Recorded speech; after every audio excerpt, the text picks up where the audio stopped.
Baik, terima kasih. Itu adalah konsep dari masing-masing tentang pendidikan. Saya akan mengangkat masalah lagi yang tidak kalah sensitif dan biasanya dialami oleh para ibu-ibu. Masalah harga pangan. Ya, pengen mendengar suara dari para serikat ini bagaimana konsep untuk pengendalian harga pangan, harga-harga bahan pokok, terutama di sini. Karena ini yang membuat rewel sebenarnya. Silakan Sistita dulu. Apa kira-kira konsep yang akan dulu? Balik lagi sebenarnya. Kalau di dewan itu kan ada fungsi pengawasan ya, Mas. Mm-mm. Ya balik lagi sebenarnya sebagai anggota legislatif tuh harapnya bekerja sama lah. Ya. Ada fungsi pengawasan jalan ke pasar-pasar dan terus dipantau. Mm-mm. Jangan ini bukan cuma masalah mau tiap hari raya, Ya. tapi tiap tahun mau naik UMK yang dibahas kan itu juga Ya. gitu. Padahal akan alangkah lebih baik ketika kita tuh upahnya ini balik lagi juga karena kita kan Batam ini kan industri ya. Sementara kalau kita lihat banyak kan sebenarnya investor-investor kita yang akhirnya lari ke Filipina, akhirnya lari ke Thailand, akhirnya lari ke India. Itu kan juga karena upah buruh. Jadi kalau sebenarnya kondisi industri kita itu stabil dengan ini nyangkut lagi ke kebutuhan kebutuhan hidup layak kita itu stabil, itu semua bisa di-maintain dengan baik dan akhirnya kan serapan tenaga kerja kita juga bagus gitu. Balik lagi kalau misalkan porsinya di daerah ya ke pengawasan bagaimana kita di daerah bisa terus bekerja sama dengan dinas terkait untuk menstabilkan supply di pasar dan menjaga harga pasar itu tetap stabil. Itu sih, Mas. Ya. Ke Ibu, apa Bu konsep Bu untuk menstabilkan harga pangan? Saya senang nih ditanya ini. Dialami setiap hari mungkin. Dialami setiap hari dan Ya. apa ya? Ini artinya mengangkat kembali apa yang pernah terfikirkan oleh saya. Ini tema ini saya sampaikan dalam bentuk tulisan tahun 2020.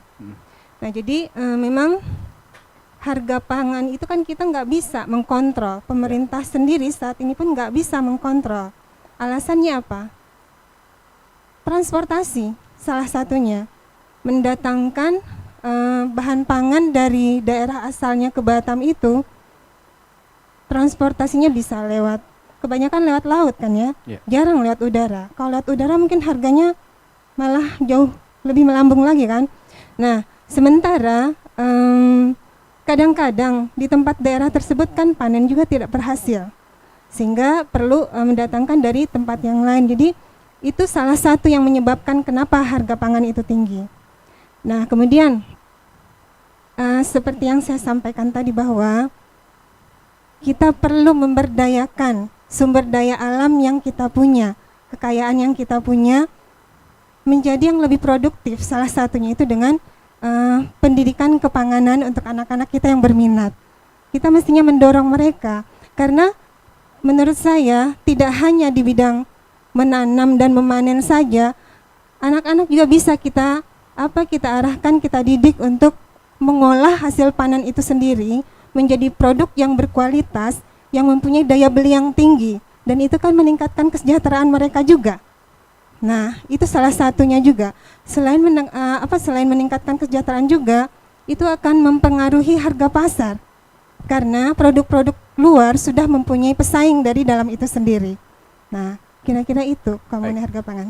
Baik, terima kasih. Ke Mbak Irna, kira-kira apa yang harus dilakukan supaya untuk mengontrol harga pangan?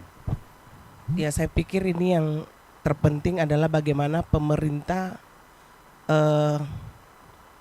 yaitu tadi harus ada perencanaan menyiapkan lahan untuk pertanian. Kalau di Batam ini kita sudah susah ya untuk mencari lahan kosong, apalagi khusus yang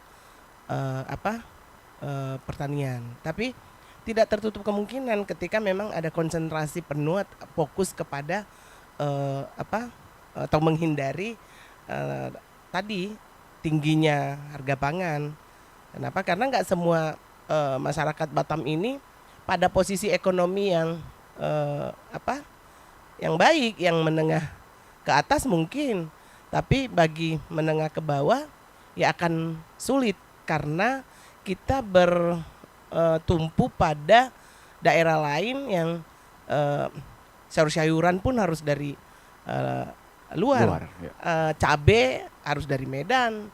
Kalau kehabisan di Medan ya harus dari daerah Jawa gitu. Jadi memang saya pikir tidak ada salahnya sekarang ketika memang masih ada lahan yang kosong yang bisa diperuntukkan untuk lahan pertanian. Saya pikir ini tidak ada kata terlambat.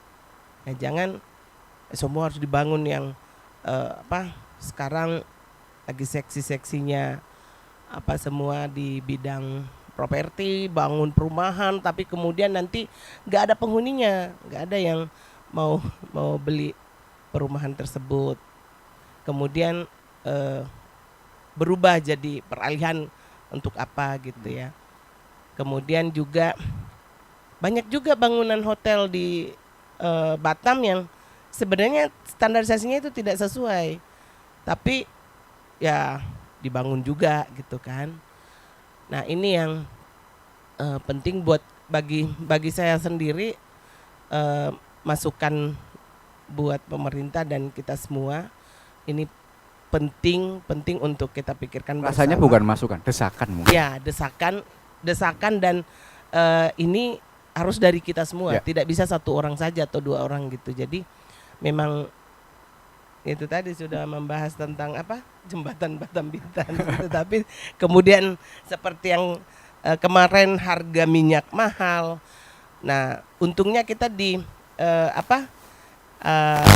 ada ide-ide khusus, tidak perlu pakai minyak masih bisa makan. Coba kalau yang memang harus pakai minyak baru bisa makan, ya mungkin ada yang kelaparan gitu kan. Kemudian juga supaya ini tidak lonjakan harga pangan ini tidak mahal, maka pemerintah harus bisa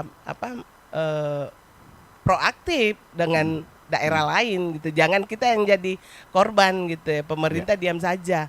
Ya, ada koordinasi antar pemerintah dari daerah sini dengan daerah supply pangan itu tersebut. Ya, kalau jadi anggota dewan nanti misalnya di komisi yang bidangi soal pangan, apa yang akan dilakukan? Kita akan turun langsung ke bawah, melihat potensi-potensi yang ada. Nah, karena kalau kita hanya bicara di atas, kita tidak melihat potensi di bawah, ini juga akan terabaikan. Jadi saya pikir kita bicara dan bertindak. Itu Mas. Panggil dulu kepala dinas. Iya. Jangan kepala dinasnya Mas, menterinya kita panggil. Menterinya dipanggil. Kan kalau caleg DPR RI. Iya. Iya. Terima kasih. Ke Ibu, kira-kira apa Bu konsepnya Bu? Bahan pokok naik. Nah ini agak-agak susah ini kalau kita udah bicara harga pokok naik, pasti tendensiusnya adalah untuk minyak goreng, seperti itulah ya kira-kira. Tapi kalau untuk hal lain yang kira-kira terkait dengan masalah sayur mayur dan lain sebagainya, itu sebenarnya kalau kita bicara perempuan semua bisa teratasi. Contohnya yaitu tadi yang disampaikan sama Bu Erna juga, kita maksimalkan untuk lahan yang mungkin masih terbengkalai di situ, kita maksimalkan untuk dana-dana yang seharusnya bisa untuk hal lain yang kira-kira masih belum perlu-perlu banget, ya kita bisa sulam ke situ gitu loh. Jadi kita maksimalkan untuk mendorong mereka juga untuk bisa berkegiatan untuk bertani. Bahkan itu juga lebih sehat, karena kan kalau kita impor untuk sayur mayur, kita nggak ngerti tuh orang luar tuh kayak mana dia menanam itu gitu, pakai pupuk apa. Tapi kalau yang jelas dengan orang kita pastinya tahu apa dan bagaimana untuk kesehatan kita. Kalau kita bicara yang mahal itu minyak, toh juga seperti yang pernah disampaikan oleh Ibu Megawati juga pernah, tidak semua harus pakai minyak. Dan minyak pun juga sekarang pun juga pastinya kayak menimbulkan penyakit juga yang berkelanjutan. Jadi kalau toh memang itu bisa diturunkan ya diturunkan. Kenapa mesti ditimbun gitu loh? Semakin banyak ditimbun kan juga nimbun penyakit. Untuk apa? Rilis saja, toh masyarakat juga nggak boros-boros banget. Minyak kan nggak bisa untuk yang berlebih gitu. Jadi agak heran juga saat tiba-tiba di publish oleh pemerintah ini harganya sekian dan itu murah, tapi tiba-tiba di pasaran seminggu udah nggak ada. Tahu-tahu di suatu tempat ditemukan penimbunan. Untuk apa gitu? Toh juga kita nggak perlu banyak kok untuk minyak. Nah, terus untuk harga telur atau apa ya, kita itu tadi bicara pendidikan ya, kembali lagi bahwa kita bukan hanya untuk bekerja tapi bagaimana kita menciptakan lapangan pekerjaan itu gitu. Jadi kita dorong juga masyarakat untuk kembali lagi ke natural zaman dulu. Dulu aja kita bisa hidup kok, tidak sesulit sekarang juga fine-fine aja. Jadi semuanya Itu lebih ke sikap sebenarnya perilaku manusianya. ya betul. Jadi kita kembalikan lagi ke masing-masing individu bahwa segala sesuatunya bisa teratasi dengan mudah. Jadi sesuatu hal yang sulit ngapain mesti sesuatu hal yang gampang ngapain mesti dipersulit. Sesuatu yang nggak perlu digede-gedein ngapain digede-gedein gitu. Jadi nggak perlu sesuatu hal itu terlalu Tapi mas, di-blow up. persoalannya kan kalau waktu itu kita mancing di sungai masih dapat ikan. Kalau sekarang mancing sungai susah banget dapat ikan. kalau Enggak, situ. masih banyak. Masih Kita ada. nyelam di Nongsa juga banyak kok ikannya. Satu hari juga masih banyak. Iya. Ya, itu jadi makanya kalau di Nongsa ya Mbak Erna kebetulan di Nongsa nggak sih? Nah, di Nongsa itu semuanya ada. Iya. Makanya saya heran kalau kenapa sih kita mesti berkiblat ke luar negeri? Indonesia semua ada. Iya. Semuanya bisa gitu loh. Dan kita menyelam di Nongsa aja semua mau ngapain aja bisa gitu. Kita bicara Nongsa aja loh ya baru. Belum untuk zona-zona yang lain gitu. Ya. Itu sih Mas. Baik, terima kasih. Bu Suryani, kira-kira konsepnya Bu? Jadi kalau berbicara pangan kita kan berbicara tentang produksi dan distribusi. Ya, kalau produksi misalnya pertanian, apakah kemudian Kepri sejak awal dirancang sebagai provinsi apa? Nah kalau 96% lautan berarti kan sedikit sebenarnya. Ya. Tetapi tidak bisa kita pungkiri Kepri dan Batam juga itu petani banyak. Banyak ya, mungkin memang petani sayur. Oke, berarti kan pemerintah kalau misalnya dulu saya ingat banget salah satu kepala otorita bilang ke saya, Bu, blueprint Batam tuh bukan pertanian, memang industri. Tapi kan seiring waktu kita nih butuh makan, butuh sayur, butuh apa gitu. Artinya kan berarti harus ada merubah blueprint kan bisa. Nah ternyata kemudian kemarin ketika pembahasan RPJMD di Kota Batam, saya melihat ada jalur hijau di Rempang Galang untuk alokasi pertanian. Tapi sekarang udah alokasinya udah berubah lagi. Iya. Nah, artinya sebenarnya untuk memenuhi kebutuhan sayur di Kepri khususnya misalnya yang banyak orangnya di Batam bisa dipenuhi sebenarnya menurut para kebetulan saya kan ketua Gerakan Pemuda Tani di Kota Batam. Maksudnya tuh mereka bersedia gitu. Tapi kan harus lahannya jelas. Pernah minta satu lahan di daerah Galang, maksudnya tuh mereka tidak H2C tiap tahun, harap-harap cemas, nanti ini mau digusur, ternyata udah bertahun-tahun enggak jadi, tiba-tiba enggak siap untuk digusur, sekarang seperti di mana Tembesi sayur, Tembesi bengkel, itu kan sudah jadi bangunan-bangunan semua. Nah itu kan namanya kebijakan keberpihakan. Sebenarnya Batam bisa, tapi kan mungkin 9 bahan pokok ada yang memang tetap harus didatangkan dari luar Batam. Berarti kan harus ada semacam hubungan ya G2G dengan provinsi sekitar. Nah kalau misalnya ada masalah cuaca dan sebagainya seperti apa. Nah peternakan, ada dinas peternakan, Kepri Batam, dinas pertanian ada, ketahanan pangan ada. Kan berarti harusnya dinasnya bekerja. Dinas perdagangan yang mengendalikan harga ada, tapi terkendali enggak. Kan hal seperti itu tuh tidak hanya dengan pasar murah. Itu kan sementara kalau menurut saya pasar murah itu artinya hanya mungkin memang sih membantu ya, tapi harus ada sebuah kebijakan. Misalnya tadi disinggung Bang Robi ada di tadi BUMD. Coba BUMD di daerah Kepri ini mana yang sehat, yang jalan, hidup segan mati tak mau. Itu pun malu mungkin. Itu malu. Itu zaman saya di Komisi 2 saya udah bilang nggak usah mentereng-mentereng lah jadi BUMD, mau aftur mau ini apa-apa itu kan terlalu prestisius gitu.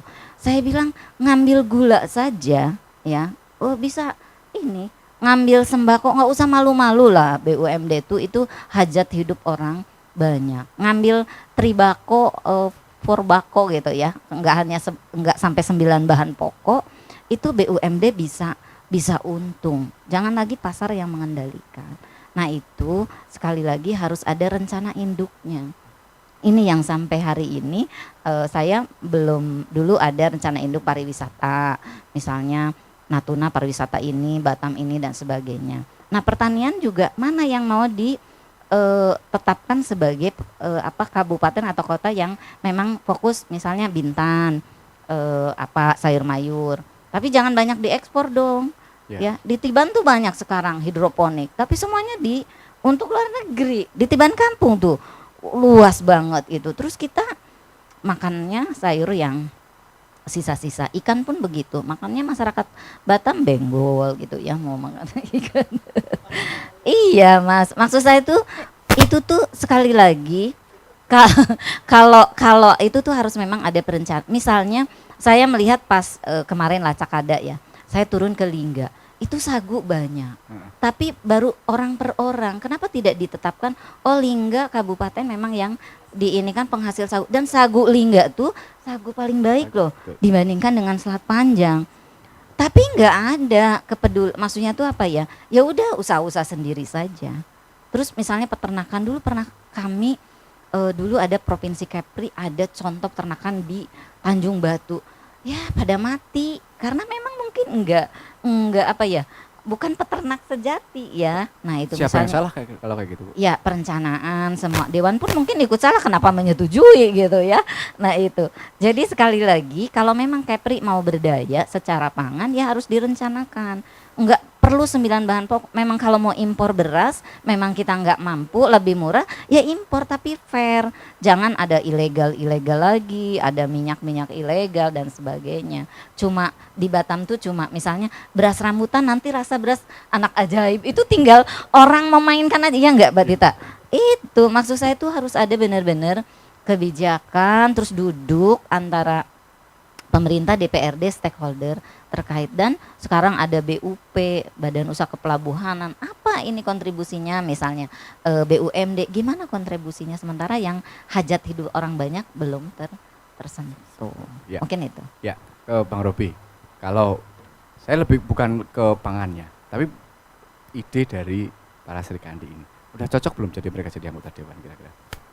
Kalau yang tampil di sini tentu yang kader-kader hebat dong di partainya masing-masing. Ya. Saya kira kalau jadi dewan mungkin ada yang galak, ada yang suka manggil kepala dinas, Ya. ada yang sering tampil di media. Saya kira itu tugas dewan memang. Iya. Tugas dewan itu cakap aja kan. Iya. Kalau iya parley dari parley.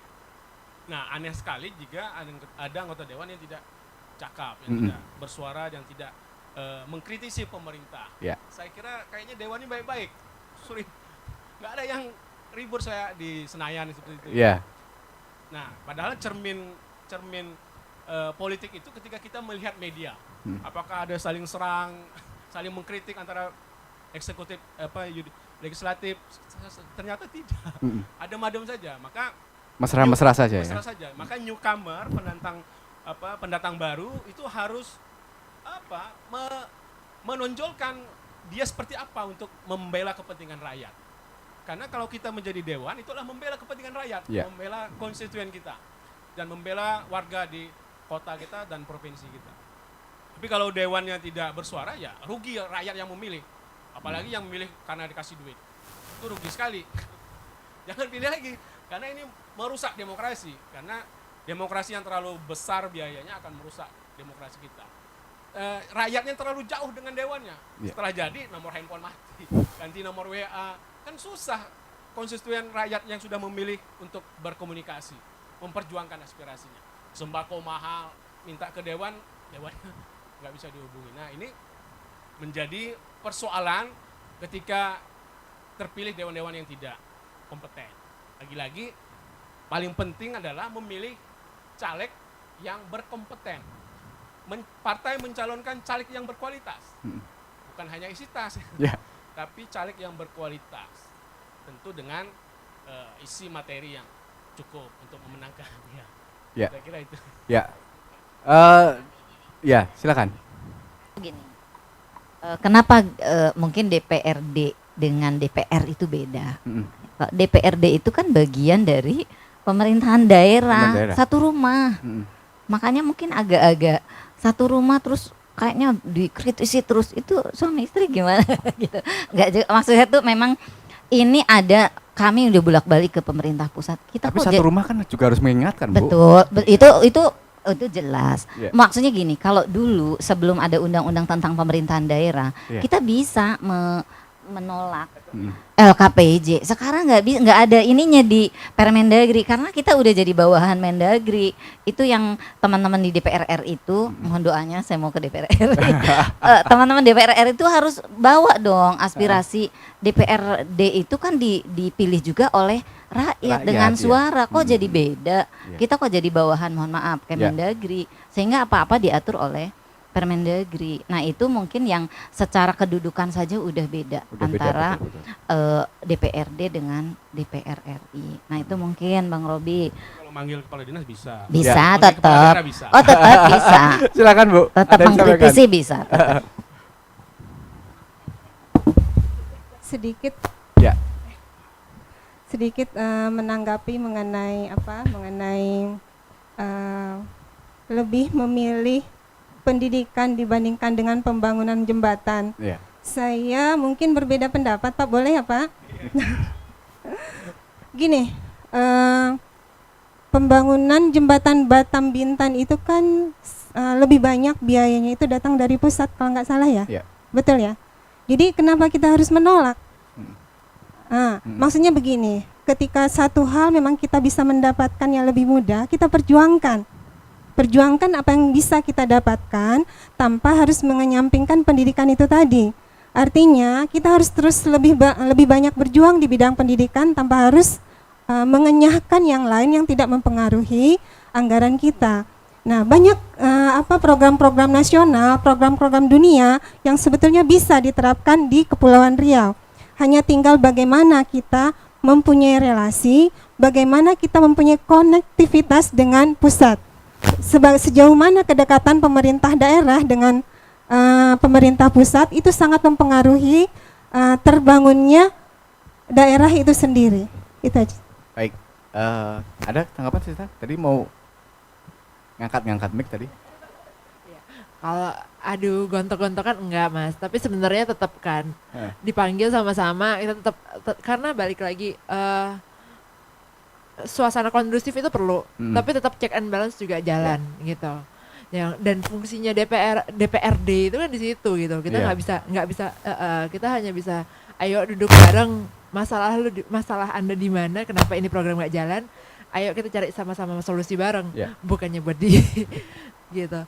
Tapi memang benar kalau yang saya tangkap dari teman-teman tadi juga bahwa yang penting itu kalau kita kayaknya di Kepri ini masih fokus masalah pembangunan fisiknya saja gitu ya. Sementara pembangunan manusianya ini sebenarnya perlu dikatrol gitu. Itu sih yang sebenarnya jadi PR kita karena kalau kita mau ngomong Indonesia Emas 2045 ngomong kosong kalau nggak dimulai dari sekarang gitu kan. PR-nya masih jauh banget kalau kita bandingin kualitas lulusan di Jawa. Kenapa akhirnya yang punya uang itu akhirnya dikirim dan dibeasiswakan ke Jawa ya karena berarti dianggap universitas kita itu belum mampu gitu kan punya lulusan yang setara dengan Jawa. Nah, ini PR kita supaya pendidikan kita juga bisa sama dengan di Jawa gitu. Ya, baik. Memang MLC edisi kali ini agak berbeda dari biasanya. Tidak terjadi perdebatan karena kalau perdebatan politisi perempuan, saya susah mengendalikannya nanti.